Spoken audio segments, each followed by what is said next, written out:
Ele explicou aos aldeões que planejava construir sua torre mágica aqui depois de afastar todas as mantícoras dos arredores. Os aldeões na ponte cochichavam entre si e não conseguiam acreditar no que estavam ouvindo. Estava claro para eles que o plano de El era construir uma torre mágica aqui, e ele devia ser um mago de 7º nível que protegeria este lugar.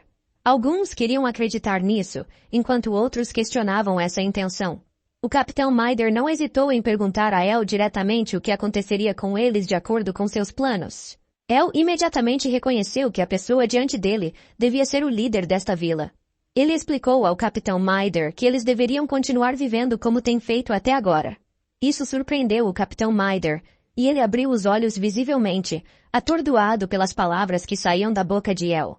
El explicou ainda ao Capitão Maider e aos aldeões que ele planejava livrar toda a terra ao redor deles das mantícoras. Isso significaria que a vila deles poderia continuar a expandir-se e utilizar mais terra sem o risco de ser atacada. Ele também explicou que não queria ser um governante malévolo e de forma alguma aumentaria os impostos, mas principalmente pretendia deixar tudo como estava. Além disso, El explicou seus desejos, que se alinhavam com os desejos do rei. Uma vida feliz para todos. O Capitão Maider não conseguia acreditar no que ouvia. Seus olhos se arregalaram, a boca ficou aberta, enquanto ele tentava compreender o que El acabara de dizer. Os outros aldeões na ponte também estavam atônitos, tentando processar o que ouviam de El. Subitamente, uma outra enorme pata pisou no chão, e outra mantícora tornou-se visível atrás de El. Ele reconheceu isso imediatamente e virou-se rapidamente. Formou um círculo mágico sob seus pés e pediu aos aldeões que ficassem calmos. Atrás dele, outro portal se abriu para uma dimensão diferente, de onde surgiram 3 grandes golems de ferro, ficando imponentemente atrás de El, que ficou sério e ordenou que seus golems cuidassem do problema com os aldeões. Uma abertura em um dos capacetes do golem se abriu, e El percebeu que o comando foi imediatamente aceito. O golem de ferro avançou em direção à mantícora, minúscula em comparação, ergueu a mão direita e esmagou a pequena criatura. Como se o Capitão Maider já não estivesse assombrado o suficiente, ele ficou sem palavras ao ver El manipular a mantícora, com o olhar fixo à frente. O golem de ferro executou o comando de El, ajoelhou-se diante de seu mestre e aguardou mais instruções. Com um sorriso, El virou-se para o capitão e perguntou se agora ele confiaria nele. A expressão surpresa no rosto do Capitão Maider mudou. Como líder da vila, ele não podia tomar decisões precipitadas e precisava ser orientado por seus sentimentos. Ele reconheceu que a segurança deles estava garantida com esses golems ao redor. Além disso, ele viu em El um mago extremamente poderoso e confiava que ele poderia transformar o desfiladeiro Manor em um lugar habitável novamente. Ele colocou a mão sobre o peito e pediu desculpas a El. El estendeu a mão ao Capitão Maider e disse que seu comportamento apenas provava que ele era um bom líder, e não havia vergonha em esperar algo suspeito ao conhecer alguém pela primeira vez. O Capitão Maider agradeceu pelas palavras gentis e apertou a mão de El. No entanto, o Capitão Maider ficou sério novamente, e disse que precisavam se apressar para o outro lado da pequena vila para se defender contra as outras mantícoras. Sorrindo, El o tranquilizou, dizendo que não havia motivo para se preocupar e que o medo era infundado. Enquanto El e Keina cuidavam deste lado, a mãe de El e sua outra irmã, Serena, com o golem dourado de El, Tana, cuidavam das mantícoras do outro lado da vila. A mãe de El e Serena ficavam repetidamente surpresas com a força de Tana, ampliando os olhos ao testemunhar o espetáculo de Tana, derrotando o mantícora no final da batalha. El pediu ao Capitão Maider que reunisse os representantes da aldeia para que ele pudesse anunciar seus planos. Várias horas se passaram até que nosso grupo e os aldeões se encontraram em um prédio, sentados à mesa no centro da aldeia. Ao olhar ao redor, El ficou um tanto surpreso. Ele esperava que viessem vários líderes idosos da aldeia, mas a maioria dos representantes era formada por jovens, todos com músculos grandes e bem treinados. Ao inspecioná-los mais de perto, El percebeu que todos tinham a mesma temperatura de aura. Ele se perguntou se havia uma razão específica para isso. Depois de formar sua impressão inicial, El se levantou e cumprimentou calorosamente todos. Ele se apresentou pelo nome e não perdeu tempo em fazer suas observações. Perguntou aos aldeões se todos haviam aprendido a mesma técnica de espada, citando a aura quase idêntica e uma força que não poderia vir do treinamento regular de aldeões comuns. Os aldeões e o Capitão Mider ficaram imediatamente surpresos com o discurso de El. El também perguntou sobre o que esses indivíduos talentosos estavam fazendo em um lugar como aquele. O Capitão Mider pensou por um momento, olhou para o chão e depois voltou seu olhar para El, explicando que ele não esperava menos de alguém como ele. El não poderia ser facilmente mantido no escuro ou enganado. O capitão também elogiou os olhos perspicazes de El e explicou que eles eram, na verdade, cavaleiros do Barão Jaemer, o mesmo Barão Jaemer conhecido por sua técnica de espada, que se tornou mestre de espadas aos 30 anos. Continuando, o Capitão Mider, visivelmente angustiado e triste, explicou que, à medida que a batalha pela coroa se intensificava, houve muitas tentativas de persuadir o barão para o lado deles. A mãe de El olhou para o líder preocupado da aldeia com o amor de uma mãe, vendo nos olhos dele que esse tópico não era fácil para ele e a dor ainda estava presente. O Capitão Mider continuou explicando que, apesar de todos os esforços para ganhar o barão para o lado deles, falharam porque ele recusou todas as ofertas. O verdadeiro problema começou quando a estação chegou e a terra foi atacada por monstros, e ninguém estava disposto a ajudar o pobre barão. El e sua mãe ouviram atentamente a história do Capitão Mider, com a narrativa afetando especialmente a mãe de El, Mider, que continuou relatando que o barão lutou ao lado de 5.000 soldados, mas não foi suficiente e levou à aniquilação de toda a sua família. Com lágrimas nos olhos, o Capitão Mider contou que na época eles eram cavaleiros em período de prova, e o barão disse a eles para fugirem e sobreviverem. Os outros aldeões à mesa também tinham lágrimas nos olhos e continuaram a história do capitão, acrescentando que depois de fugir, eles não queriam ir para os aristocratas que haviam abandonado o amado barão. Foi por isso que se estabeleceram naquele lugar. A mãe de El continuou ouvindo a história, ficando mais triste ao testemunhar o destino difícil dos soldados. El, por outro lado, ouvia atentamente a história, mas não foi tão profundamente tocado quanto sua mãe. Ele sabia exatamente como os soldados deviam se sentir, mas não entendia por que eles não simplesmente viajavam para outra terra com suas habilidades. Como cavaleiros, eles deveriam ter sido capazes de obter o título de cavaleiro e não expor suas famílias a uma situação tão perigosa.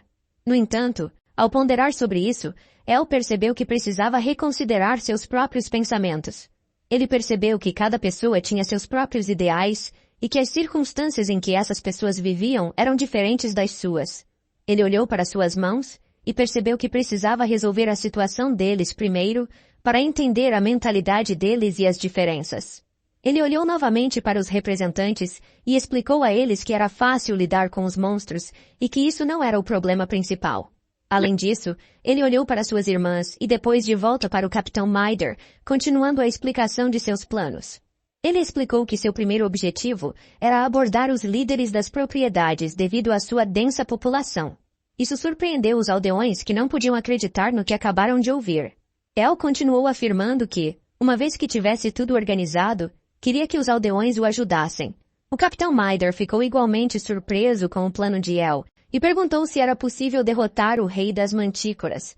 El, cheio de confiança, falou aos aldeões e garantiu a eles que cumpriria sua palavra e mostraria a eles como derrotar uma besta 2 vezes maior que a versão normal, com uma joia vermelha na testa, asas e uma cauda de escorpião.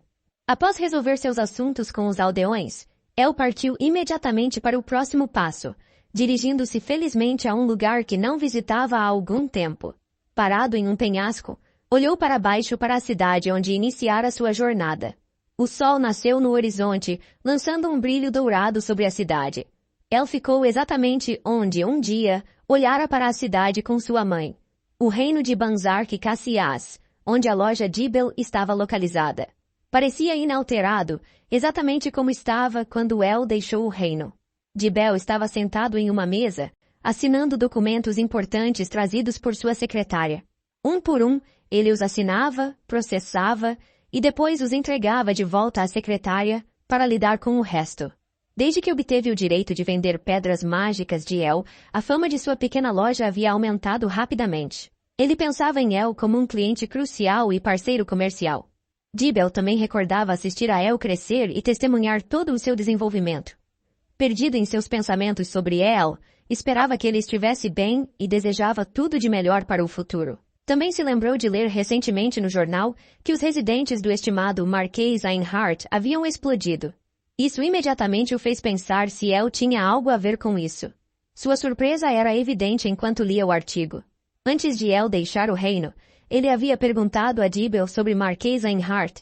Dibel esperava que as informações que ele havia fornecido a El não o levassem a destruir a residência.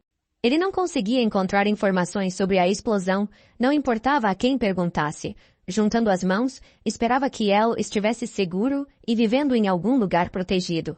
Perdida em pensamentos sobre El, a secretária de Dibel teve que chamá-lo várias vezes, crescendo cada vez mais alto até que ele voltou completamente atordoado à realidade. Ele perguntou à secretária quanto tempo ela estava lá em pé. Ela respondeu que estava chamando seu nome há algum tempo. Ela então o informou que um dos clientes importantes com quem ele acabara de falar estava do lado de fora de sua porta. Dibel ficou totalmente surpreso e repetiu se havia entendido corretamente o que sua secretária acabara de dizer. Ela confirmou e conduziu o cliente de alto escalão para as instalações de Dibel. El mencionou que já fazia um tempo desde que se viram pela última vez, usando uma expressão extasiada e um sorriso no rosto. Completamente surpreso, o nome de El foi transmitido. El não perdeu tempo e declarou diretamente seu propósito, que era discutir alguns assuntos com Dibel. No entanto, Dibel não abordou o que El havia dito. Em vez disso, ele correu em direção a ele, sacudindo-o todo e perguntando se ele estava seguro e se tinha alguma lesão. Naturalmente, ele perguntou sobre os irmãos de El e sua mãe, certificando-se de que todos estavam bem. Ele explicou que ouviu algo significativo acontecer na propriedade Marés e não conseguia conter sua curiosidade. Dibel disse a El que tinha ficado bastante perturbado desde que ouviu falar sobre isso, quase incapaz de pensar em qualquer outra coisa, considerando que poderia ter algo a ver com ele e que ele poderia ser a razão da explosão. El, ainda nas garras de Dibel, estava um pouco surpreso, mas eventualmente o tranquilizou. El agradeceu por sua preocupação e explicou que todos estavam bem. Ele então disse com um sorriso que era bom quando alguém se importava com ele. Dibel soltou El, ajustou seus óculos pendurados em uma corrente ao redor do pescoço e se desculpou por deixar suas emoções se descontrolarem. Ele explicou que reagiu daquela maneira porque conhecia El desde os 7 anos, e isso significava muito para ele. Dibel então apontou para uma cadeira e pediu a El que se sentasse, limpou a garganta, sentou-se em frente a El e perguntou por que ele veio e sobre o que havia para discutir. El queria ser honesto desde o início e disse a ele que planejava construir uma torre mágica. Isso surpreendeu Dibel novamente, e ele repetiu as palavras de El incrédulo. Além disso, através dos planos de El, ele percebeu que as notícias que leu no jornal poderiam conectar a explosão a El. Isso foi confirmado por El, que mencionou que, embora possa ser difícil acreditar, ele agora era um mago de 7º nível. Essa notícia atingiu Dibel como um raio, e ele não conseguia parar de ficar maravilhado, com os olhos arregalados. Ele disse a El que desde que o viu pela primeira vez quando era jovem, sentiu que ele era alguém muito importante e extraordinário. No entanto, ele nunca pensou que, em seus 20 anos, El já se tornaria um mago de 7º nível. Dibel, então, perguntou a El onde ele planejava construir a torre mágica. El disse a ele que planejava construí-la no Vale da Mantícora. Mais uma vez, Dibel repetiu as palavras de El incredulamente, perguntando se entendia corretamente e se El realmente pretendia construir sua torre em uma das 3 áreas restritas do continente, especificamente na região da Mantícora, cheia de monstros. No entanto, El respondeu apenas com um sorriso, afirmando que era exatamente isso que ele queria dizer. E Dibel havia entendido tudo corretamente. Dibel teve que admitir para si mesmo que havia avaliado El corretamente como uma pessoa imprevisível, cujos próximos passos não podiam ser previstos. Em qualquer outra terra, alguém planejando construir uma torre mágica seria recebido de braços abertos. Isso implicaria que El tinha a liberdade de escolher qualquer boa localização para se estabelecer. Assim, parecia ilógico para Dibel que El escolhesse construir uma torre mágica na Terra dos Monstros. No entanto, no fundo, Dibel sabia que não deveria duvidar da decisão de El, pois ele estava certo de que El tinha um plano maior que ainda não estava claro para ele. Então, ele simplesmente disse a El que concordava e achava que era uma boa ideia. Isso surpreendeu El, que estava um pouco confuso, afirmando que ainda não havia explicado tudo, e perguntou por que já estava recebendo aprovação de Dibel. Dibel, sentado em frente a El, disse que tudo o que El fazia era novo e emocionante, e ele estava ansioso para ver para onde sua nova jornada o levaria. Ele queria saber qual era o próximo plano de El. El sorriu com a confiança de Dibel, e depois explicou seus próximos planos. Como Dibel suspeitava, os planos de El eram realmente emocionantes, e ele tinha confiança de que, se fossem bem-sucedidos, o negócio se tornaria um dos melhores em todo o continente. Dibel também mencionou que queria começar a recrutar as pessoas necessárias para a construção da Torre Mágica e perguntou a El quando seria o melhor momento para tê-las prontas.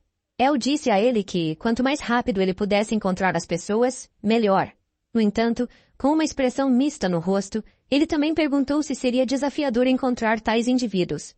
Dibel respondeu honestamente, também com uma expressão mista, que poderia ser um pouco difícil encontrar pessoas dispostas a trabalhar em uma torre mágica, especialmente em uma área onde o Rei das Mantícoras reside.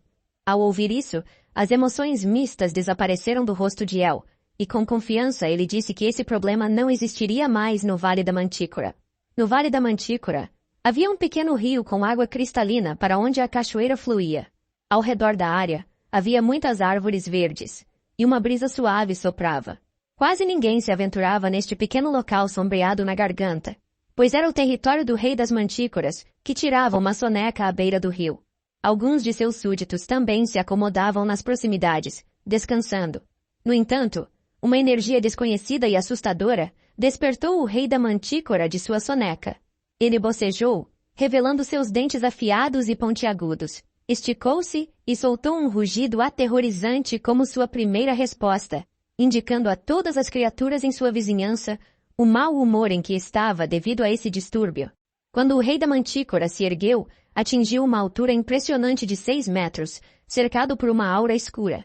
Seus olhos brilhavam pelo menos tão vermelhos quanto a joia em sua testa, e seu nível de combate ultrapassava o de um mestre da espada. Depois de levar alguns minutos para acordar e se esticar, começou a correr o mais rápido possível em direção à fonte da energia desconhecida. Uma expressão tempestuosa em seu rosto. Normalmente os reis da Mantícora tinham vários súditos em sua vizinhança protegendo e observando seu território. No entanto, este rei da Mantícora era diferente. Ele tinha grande confiança em sua própria força, acreditando que nada nem ninguém poderia matá-lo, razão pela qual estava tão ansioso para localizar a energia misteriosa que perturbava seus sentidos e o fazia duvidar de sua força.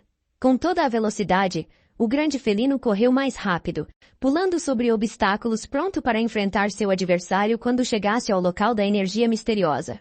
Ao chegar, viu 3 golems de ferro mágicos controlados por El, um na frente e os outros 2 logo atrás, para demonstrar seu poder. O Rei da Mantícora rugiu estrondosamente mais uma vez em resposta.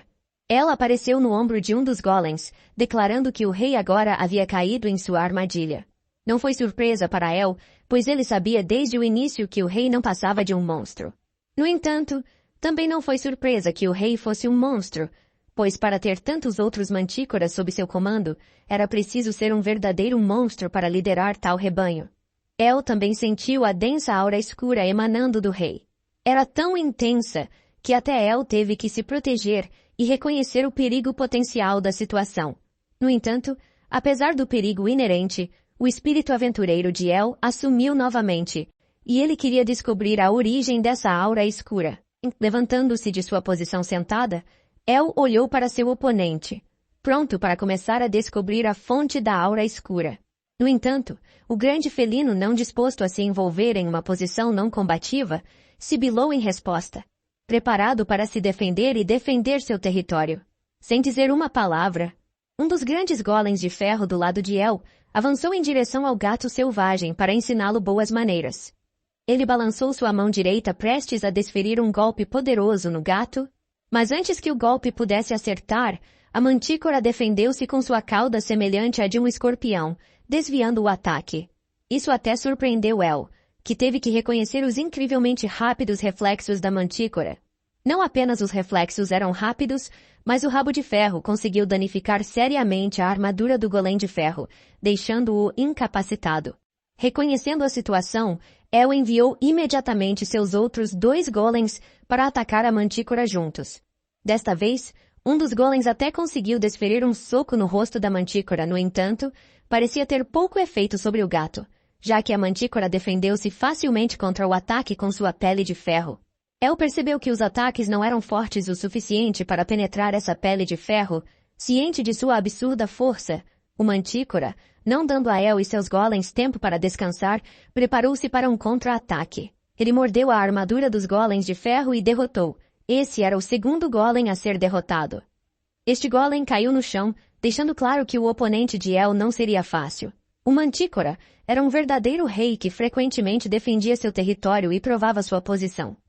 Mesmo que 2 dos 3 golems de ferro já tivessem sido derrotados, o terceiro golem continuou avançando, tentando atacar a mantícora por trás. No entanto, a mantícora percebeu esse ataque sorrateiro, e mais uma vez conseguiu afastá-lo, usando suas patas traseiras. Ele golpeou os últimos 3 golems de ferro no rosto, derrotando-os também, deixando-os no chão com a armadura quebrada. Vista de cima, a mantícora, cercada pelos 3 cadáveres dos golems de ferro, permaneceu firme no campo de batalha, reafirmando sua posição como o governante da área. Para provar sua força a El, ele rugiu novamente, criando uma onda de choque frenética e gritando para ele. El teve que admitir que este rei mantícora era muito mais forte do que ele inicialmente pensava. Ele olhou para seus golems e percebeu que a velocidade de regeneração deles era muito lenta, levando-o a concluir que os ataques do gato selvagem eram bastante poderosos. Consciente de sua situação, El interveio e pretendia convocar Tana, seu golem dourado, para a luta. No entanto, antes que pudesse ser convocado, o mantícora aproveitou a oportunidade e atacou com uma de suas garras dianteiras. El ficou chocado por ter calculado mal nessa situação e foi atingido pelo poderoso golpe do rei, sendo lançado para trás indefeso. El foi lançado através da floresta pelo golpe da mantícora e pousou no chão. A mantícora não perdeu tempo e se inclinou sobre El, fazendo com que ele se dissolvesse lentamente. O mantícora então olhou para cima, percebendo a presença de El lá. El precisava de um momento para recuperar o fôlego e ficou aliviado por ter liderado inicialmente uma luta ilusória contra o rei da mantícora, permitindo-lhe observar tudo em segurança de cima. Caso contrário, a batalha poderia ter terminado. Inicialmente, El queria encerrar a luta com seus golems normais e teria ficado satisfeito em fazê-lo. No entanto, como o rei mantícora era um rei por uma razão, ele teve que levar a sério.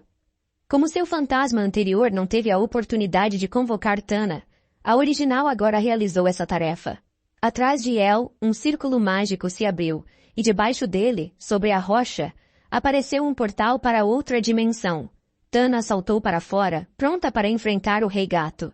El falou com Tana, ordenando que ela se envolvesse nesta batalha sem sua espada e iniciasse o plano B. Tana confirmou a ordem e se preparou para enfrentar a fera. Ela avançou rapidamente, pretendendo desferir um golpe no gato selvagem como o primeiro golem de ferro. No entanto, ao contrário do golem de ferro, o rei das mantícoras se esquivou desta vez, evitando os ataques. Após uma esquiva bem-sucedida, o rei gato pulou para frente com suas 2 garras dianteiras, tentando atacar Tana também. No entanto, Tana conseguiu evitar o ataque sem ser atingida. Ela então adotou uma abordagem diferente, tentando contra-atacar. Infelizmente, o mantícora esquivou-se de seu contra-ataque, fazendo com que seu ataque errasse novamente. Infelizmente, Tana se viu em uma posição desfavorável depois, com as costas para o Rei Gato. No entanto, ela conseguiu virar no último momento, quando o Rei Gato estava prestes a atacar novamente. Ao contrário das ocasiões anteriores em que ele contava com sua superioridade física, o Rei Gato iniciou um ataque diferente desta vez. Ele abriu a boca e desencadeou uma poderosa explosão de energia escura na forma de um feixe em direção a Tana, que tentou se proteger do ataque atrás de suas mãos. El ficou surpreso que até mesmo Tana estava tendo dificuldade para lutar contra este rei da mantícora. No entanto, ele também sabia que seu golem dourado ainda não havia começado a lutar seriamente. El sinalizou para Tana que era hora de parar de brincar e lutar seriamente agora. Seus olhos se iluminaram, e ela começou a levar a sério. Depois que o ataque do rei da mansão cessou, Tana levantou o braço direito e começou a acumular uma enorme quantidade de aura ígnea em seu punho. Claro, o rei da mantícora não estava disposto a deixar isso acontecer e avançou rapidamente em direção ao seu oponente. No entanto, Tana já havia reunido aura suficiente em seu punho, e assim como Gond Hunter x Hunter, desferiu um golpe poderoso que atingiu diretamente o grande gato selvagem. O rei da mantícora foi arremessado para trás pelo ar e pousou no chão, graças ao golpe poderoso de Tana. Em contraste, Tana ficou ilesa diante dele, pronta para concluir o trabalho. Aproveitando a oportunidade, Tana pulou sobre o corpo do rei da mantícora, ajoelhou-se e pretendia encerrar a vida do gato. No entanto, quando El disse que já era o suficiente e que queria que ela parasse, tanto Tana quanto o rei da mantícora o olharam surpresos. Ela afirmou que não havia motivo para tirar a vida do rei da mantícora, surpreendendo até mesmo o grande gato selvagem, que se sentou diante de El como um gatinho bem comportado. Isso surpreendeu El também, que não sabia o que estava acontecendo. Após esta batalha, ele foi envolto de volta para a pequena vila de Ken, que ele havia anteriormente salvo dos 2 capitães manticoras. O capitão Maider não podia acreditar no que estava se desenrolando diante de seus olhos, e ficou atônito enquanto o rei da mantícora, ainda em um estado normal e com 6 metros de altura, se aconchegava com seu novo dono, buscando atenção. El, igualmente surpreso que o capitão Maider, informou-lhe com emoção zero que ele resolveu o problema do rei da mantícora. Mesmo depois de alguns minutos, o capitão Maider não podia acreditar no que via e pensava sobre a destruição potencial se um monstro tão massivo fosse descontrolado aqui. No entanto, El o tranquilizou, assegurando que tinha a situação sob controle, e sugeriu que o capitão Maider visse seu novo bicho de estimação como nada mais do que um gato gigante. Ele convidou o capitão Maider a acariciá-lo gentilmente, com um largo sorriso no rosto. O rei da mantícora esperava ansiosamente uma sessão agradável de carícias. No entanto, o capitão Maider ainda abrigava dúvidas sérias sobre acariciar casualmente um gato tão grande. Antes que ele pudesse contemplar mais, o rei das mantícoras lambeu o capitão Maider no rosto, tentando mostrar que não havia mais motivo para temê-lo. Depois disso, o rei da mantícora teve uma expressão muito pacífica, e o capitão Maider perguntou a El o que ele planejava fazer com esse monstro agora. El explicou a Maider mais uma vez que o rei da mantícora era pelo menos tão forte quanto um cavaleiro de meio grão-mestre, e tinha a capacidade de comandar outros manticoras de nível inferior. Ele planejava usar seu novo bicho de estimação para facilitar sua vida e comandar os outros manticoras. Enquanto a baba do gato escorria sobre o capitão Maider, ele entendia o que El tinha em mente e teve que admitir que era uma boa ideia. El então informou ao capitão que começaria agora a construção de uma torre mágica para tornar a terra mais segura para ele e os aldeões, permitindo que vivessem em paz e tranquilidade. Com a realização de que ele finalmente poderia começar a implementar seus planos, El estava tão feliz quanto o seu novo bicho de estimação, ostentando um largo sorriso no rosto. 3 meses haviam se passado desde que o rei da mantícora desaparecera da garganta da mantícora. A construção da torre mágica estava em andamento, e o processo todo havia ocorrido relativamente sem problemas até agora.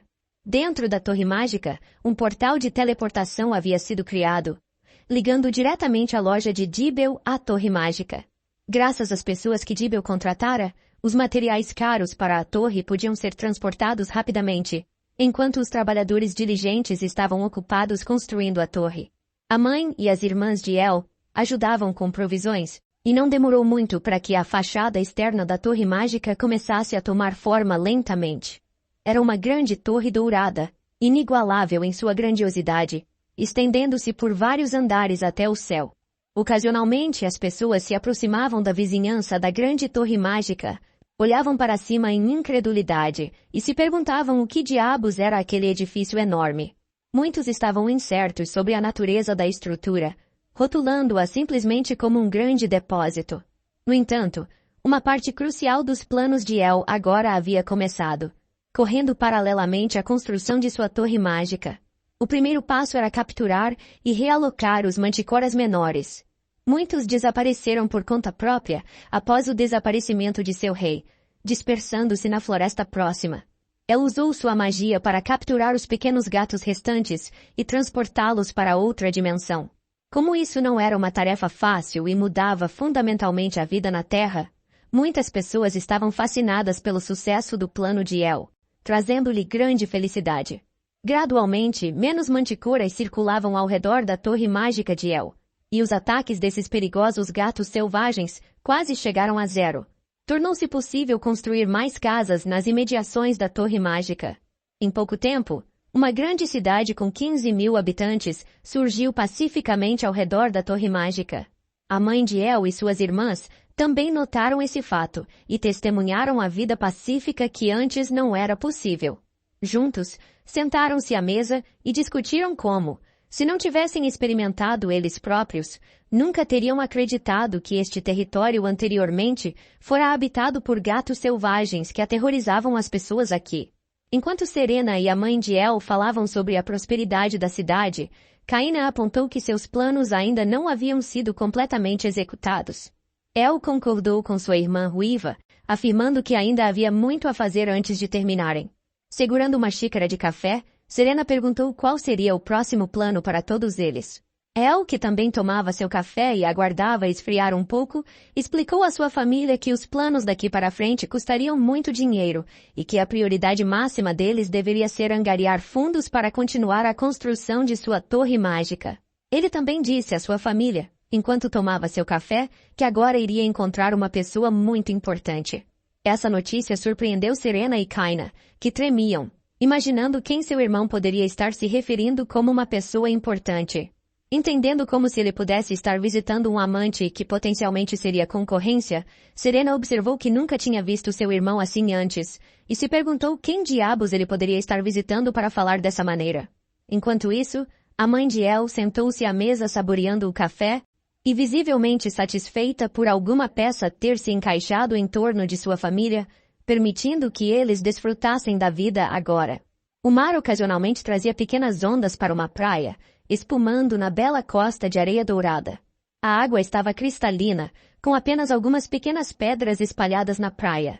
El caminhava ao longo da costa com sua família, declarando que precisava apresentá-los a alguém importante, enquanto sua irmã Serena dizia que mal podia esperar para conhecer a pessoa que era tão importante para ele. A única mãe deles tinha um leve sorriso no rosto, porque ela era a única que entendia como suas duas filhas, assim como o único filho deles, se sentiam e o que suas palavras realmente significavam. Assustadas, Serena e Kaina se viraram para a mãe e perguntaram por que ela estava rindo. A mãe de El se desculpou apenas pelo riso e deixou para lá. A família caminhava ao longo da praia juntos, se perguntando repetidamente onde essa pessoa importante poderia estar. No entanto, não havia mais nada a ser visto em toda a praia, exceto por ocasional algas marinhas e alguns barris cheios de frutos do mar. O grupo não conseguia discernir mais do que uma simples praia. El virou-se e perguntou à sua família se isso não era simplesmente incrível, explicando que achava essa praia particularmente legal. Ele elaborou que esta era a parte oeste do reino de Tolian, conhecida por seus frutos do mar. Além disso, El lamentou que, infelizmente, esta área tinha poucos ou nenhum mago, tornando-se um território muito pobre, incapaz de vender adequadamente os deliciosos frutos do mar. Enquanto El explicava isso à sua família, ele de repente se lembrou de que tinha esquecido de contar a eles quem realmente possuía esse território. No entanto, antes que ele pudesse revelar o nome, a terra tremeu de repente, e um tremor significativo se espalhou. Os olhares da família se voltaram para a fonte do tremor, imaginando o que poderia causar um barulho tão alto. Atrás de algumas árvores, eles viram uma grande nuvem negra subindo do meio da floresta, percebendo que essa era a fonte do tremor. No meio da floresta, havia um grande muro, e alguns arqueiros estavam tentando impedir que alguns orques invadissem suas paredes. Eles puxaram seus arcos e miraram nos grandes porcos verdes atacantes antes que os orques pudessem pular na parede. Os guardas dispararam suas flechas, mas elas foram desviadas pelos grandes orques verdes, que então puxaram suas armas e lançaram seu ataque. Um dos orcs pulou diretamente para a parede e se agarrou a ela, escalando. Havia apenas alguns centímetros para evitar que o orc alcançasse a parede. O comandante dos guardas reconheceu isso e ordenou que seus soldados derramassem um pouco de óleo sobre a área, fazendo com que o orc perdesse a aderência e caísse.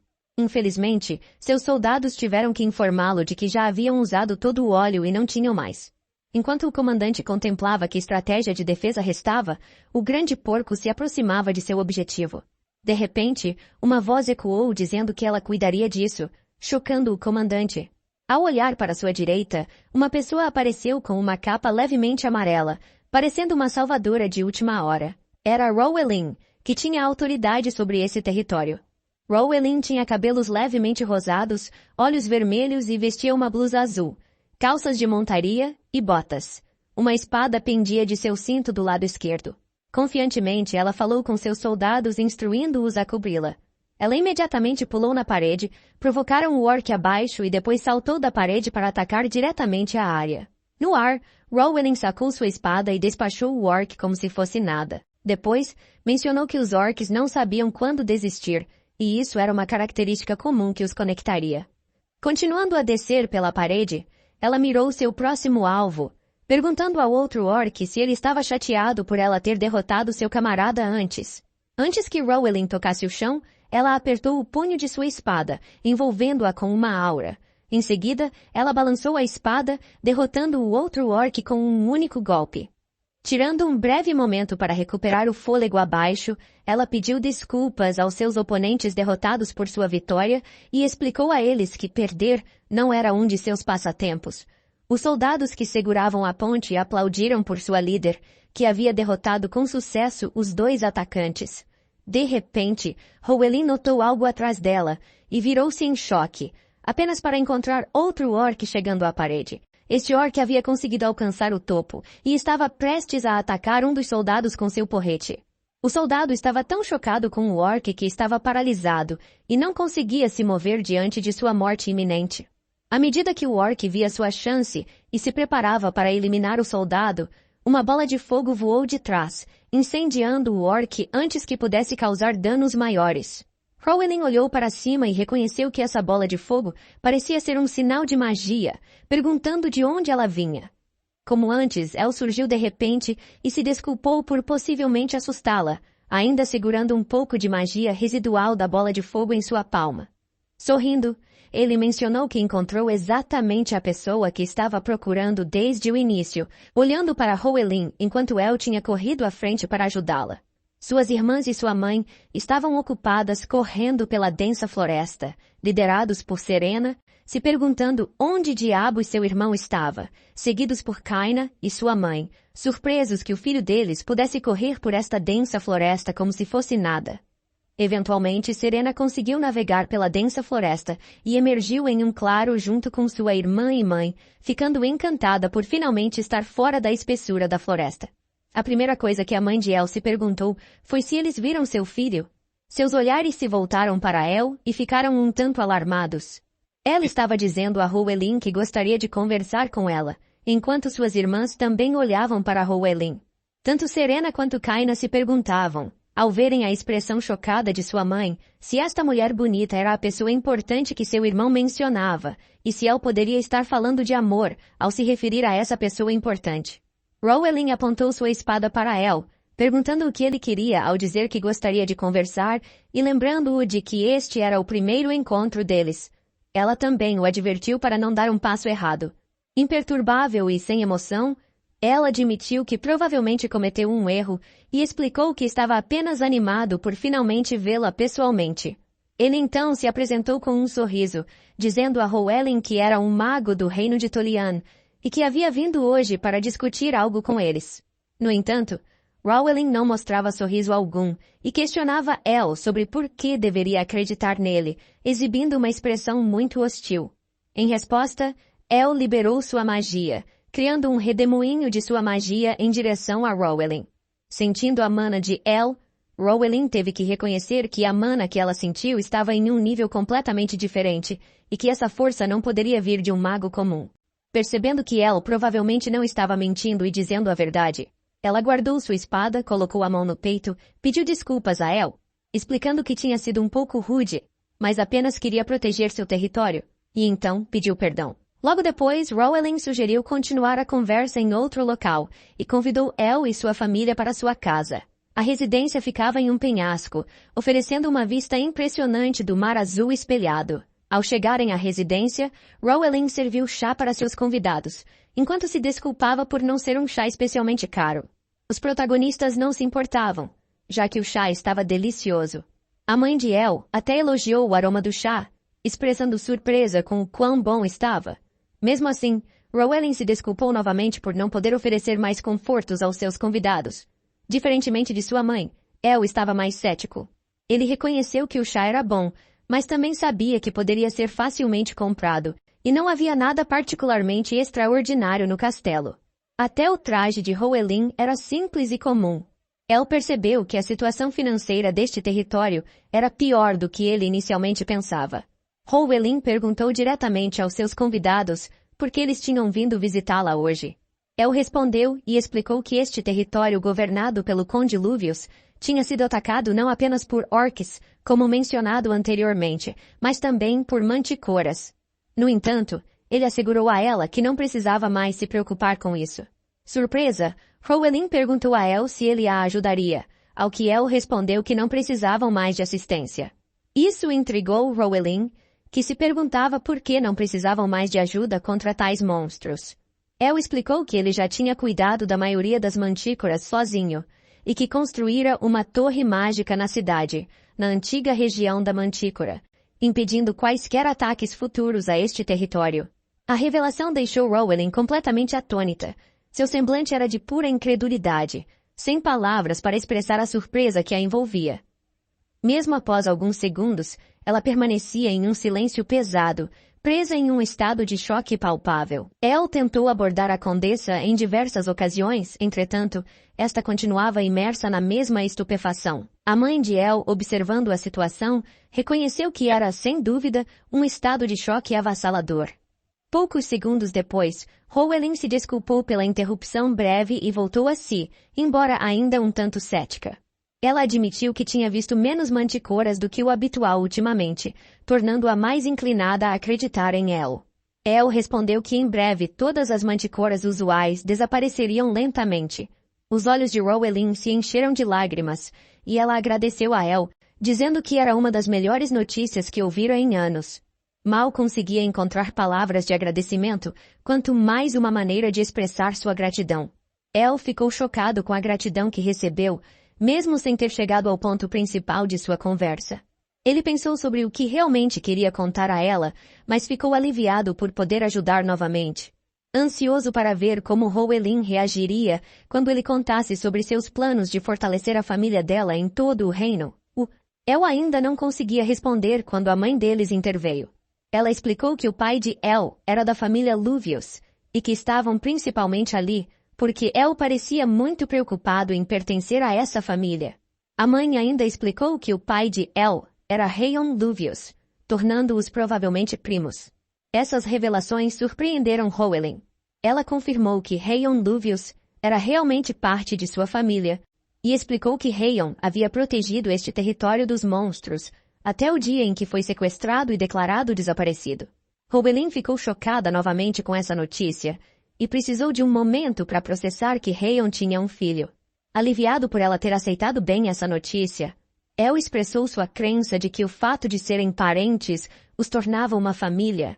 Ele também explicou que, quando alguém em sua família estava passando por um momento difícil, ele acreditava que deveriam se ajudar mutuamente. Serena, Kaina e a mãe de El ouviram atentamente as palavras calorosas e sinceras de El, enquanto as ondas do mar batiam nas rochas e o som do mar permeava as paredes do castelo. El assegurou a Roelin que, com sua ajuda, ela poderia continuar protegendo as pessoas em seu território de danos futuros. Mais uma vez, lágrimas correram pelo rosto de Roelin, e ela se desculpou por mostrar um lado vulnerável de si mesma.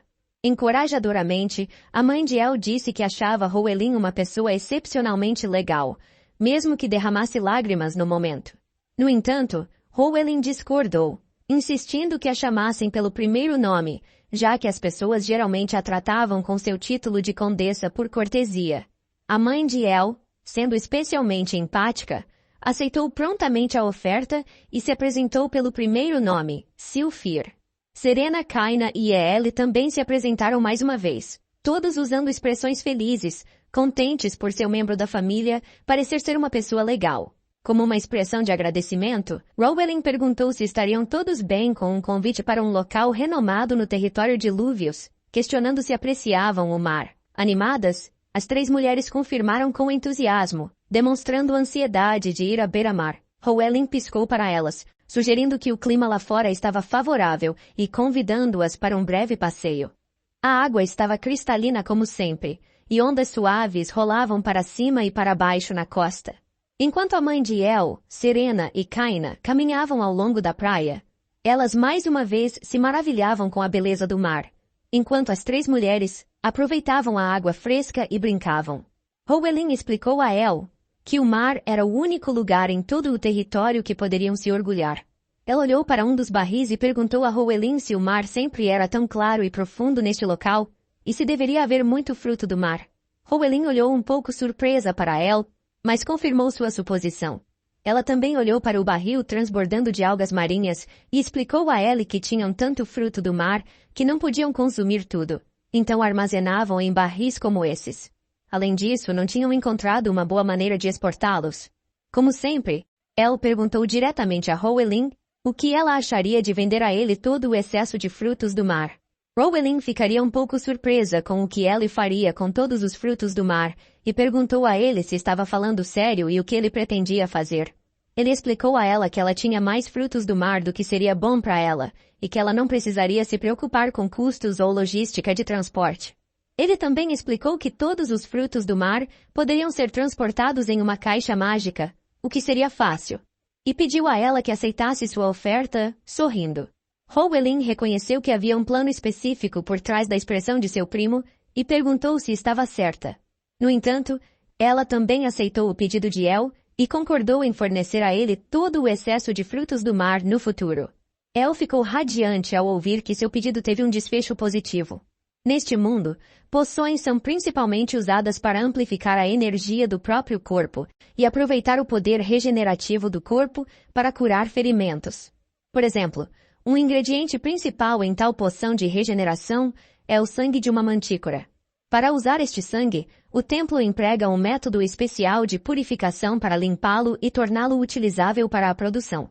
No entanto, infelizmente, há pouquíssimas poções nos reinos, muito aquém da quantidade necessária para curar todos os feridos.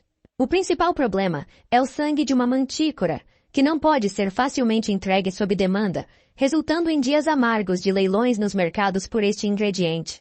Nesse sentido, o templo ficou surpreso quando Dibel informou a um dos cavaleiros do templo na Igreja Real do Reino Dej que ele possuía nada menos que 300.000 garrafas do muito procurado sangue de mantícora. Quando o sacerdote ouviu a afirmação de Dibel, incrédulo como estava, quis ouvir novamente e pediu confirmação. Dibel disse ao padre chamado V que conhecia uma pessoa que tinha essa quantidade de sangue. Ele também perguntou ao padre V quanto da quantidade ele poderia levar. V considerou por um momento e depois disse que sua igreja, poderosa em magia sagrada, poderia usar no máximo de 10.000 a 30.000 garrafas desse sangue. Dibel suspirou, surpreendido pela modesta demanda da igreja, pois havia antecipado uma quantidade em torno de 100.000 garrafas. O padre, igualmente atônito, teve que agir rapidamente. Considerou que, embora 100.000 garrafas fossem uma quantia imponente, poderia gerenciar a situação mobilizando igrejas próximas e estabelecendo colaborações. Enxergou essa oportunidade como um caminho para ampliar sua influência e obter lucros substanciais ao negociar com Dibel. Guiado pela ganância, o padre V mudou de postura e comunicou a Dibel que ficaria satisfeito em adquirir as 100.000 garrafas de sangue. Dibel tentou habilmente solidificar a decisão do padre, expressando surpresa e perguntando se realmente estava tudo bem para ele encomendar tantas garrafas de uma vez. Para continuar desempenhando seu papel como traidor, Dibel começou a explicar que esse sangue também seria muito procurado por outras igrejas no continente, propondo um preço de 300.000 moedas de ouro sem desconto. Sem muita negociação, o padre aceitou a oferta extremamente lucrativa de Dibel e agradeceu. No entanto, V não conseguiu esconder sua curiosidade, e no final perguntou quem forneceria um material tão valioso em tamanha quantidade. Sorrindo, Dibel afirmou que a pessoa em questão era, em termos simples, o maior gênio de seu tempo. Pensando em El, que estava no topo de sua torre mágica, olhando para baixo para a cidade que se desenvolvera ao seu redor, ele não conseguia acreditar que essa área era a famosa Garganta das Mantícoras. Ele observou o pequeno depósito ao lado de sua torre mágica, onde os trabalhadores estavam transportando caixas contendo o valioso sangue das mantícoras, garantindo a estabilidade da renda da cidade. El recordou como, depois de capturar as mantícoras, os transportava para seu espaço interdimensional usando sua magia. Ele os alimentava com os frutos do mar que recebia de sua prima. Após as mantícoras se alimentarem, os habitantes da cidade extraíam seu sangue. Inicialmente, algumas das mantícoras menores se opunham aos aldeões retirando seu sangue. Mas El resolveu isso com a ajuda de um novo animal de estimação no reino das mantícoras. Em pouco tempo, desenvolveu-se uma verdadeira simbiose entre as mantícoras e os aldeões, graças à capacidade especial e única de regeneração das mantícoras. Eles regeneravam rapidamente seu próprio sangue, criando um ciclo contínuo. Através desse ciclo e simbiose, surgiu uma verdadeira amizade, juntamente com a oportunidade para a vila gerar lucros enormes. Enquanto El ainda estava no topo de sua torre, ele refletia sobre o fato de que poucas pessoas estavam cientes da torre mágica agora presente na Garganta das Mantícoras. Como o transporte de mercadorias ocorria através de um portal de teletransporte, nem mesmo as estradas próximas mostravam sinais de uma quantidade especialmente grande de recursos sendo transportados para criar tal torre. No entanto, ocasionalmente, havia rumores circulando de que uma nova torre mágica estava se formando, uma que rivalizaria com as outras torres mágicas na maioria das cidades. El sabia, no entanto, que precisava agir com muita cautela para evitar colocar em risco a paz que havia estabelecido. Enquanto estava pensativo, ouviu alguém entrar apressadamente em sua torre. Reagindo rapidamente, ele se teleportou de volta para seu quarto por meio de um pequeno portal. Assim que chegou, Kaina irrompeu pela porta chamando alto o nome dele. Kaina parecia genuinamente alarmada e agitada, e naturalmente, El queria saber o que estava acontecendo. Ele perguntou a Kaina o que era novo e por que ela estava com tanta pressa. Com lágrimas nos olhos, Kaina chorou e disse que algo estava errado com sua irmã. Um arrepio percorreu a espinha de El, e ele mal podia acreditar no que acabara de ouvir. Ao lado de Kaina, ele correu pelo corredor, abriu a porta do quarto de Serena e chamou o nome dela. Ao entrar no quarto, Serena estava deitada em sua cama, com sua mãe já sentada ao lado da cama cuidando de sua filha. Serena tinha uma temperatura corporal elevada, suava e mal conseguia respirar. El prontamente perguntou à mãe se ela estava doente e o que estava errado com ela. Sua mãe respondeu que não tinha ideia do que havia acontecido e implorou ao filho para usar sua magia para descobrir o que estava acontecendo com sua irmã. Ciente da expressão séria de sua mãe e da respiração difícil de Serena, El tocou seu pulso e tentou usar sua magia para discernir o que estava acontecendo dentro dela. Ele ficou surpreso e arregalou os olhos ao perceber que a mana dentro do corpo dela estava se dissipando lentamente. Ele também reconheceu que algo mais estava começando a se desenvolver dentro dela. Inicialmente, ele não conseguia determinar se era uma aura sombria, como a de um demônio, ou a aura sagrada do céu. Depois de um tempo, ele explicou à sua mãe e a Kaina que, se estivesse correto, a nova força no corpo de Serena era um poder sagrado. Ele também disse que haviam cometido um erro e agora todo o continente estaria atrás de sua irmã. A mãe e Kaina não conseguiam acreditar no que El acabara de descobrir. Além disso, ela afirmou que não deveriam perder tempo, pois certas pessoas já poderiam estar cientes desse evento. Ele instruiu rapidamente sua irmã Kaina a cuidar de Serena, com o que ela concordou imediatamente. Em seguida, explicou à sua família que precisava criar imediatamente uma barreira ao redor da vila. Sua mãe perguntou se precisava ser feito imediatamente. E El confirmou, assegurando-lhes que não precisavam se preocupar e que não estaria em casa por um tempo. Depois disso, ele desapareceu através de um portal, deixando sua família sozinha no quarto de Serena. Ao retornar à Torre Mágica, ele se perguntava quanto tempo levaria para erguer uma barreira ao redor de toda a cidade. Ele estava ciente de que não deveria importar se levasse um pouco mais de tempo. Ele tinha a determinação nos olhos, sinalizando que ele precisava proteger sua irmã a qualquer custo. Imediatamente, ele levantou a mão, liberando sua magia. Abaixo dele, um círculo mágico apareceu instantaneamente, girando ao redor dele como se dançasse. Um grande feixe de magia disparou para o céu, dividindo-se no topo para formar uma barreira.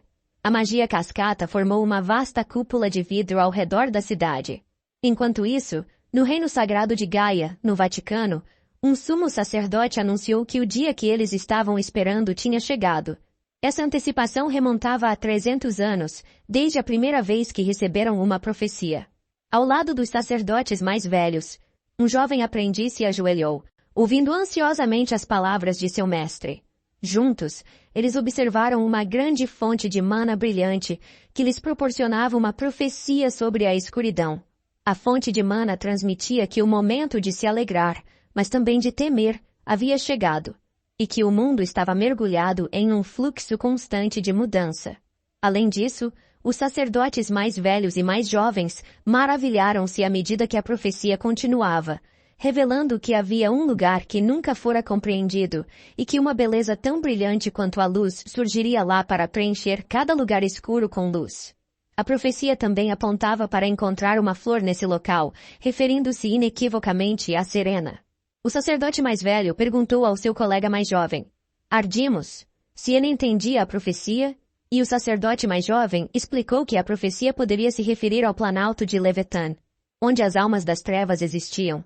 Ele sugeriu que a menção do fluxo poderia ser sobre a magia, continuando a dar sua interpretação da profecia, sentença por sentença. Ele sugeriu que a profecia poderia anunciar um novo santo.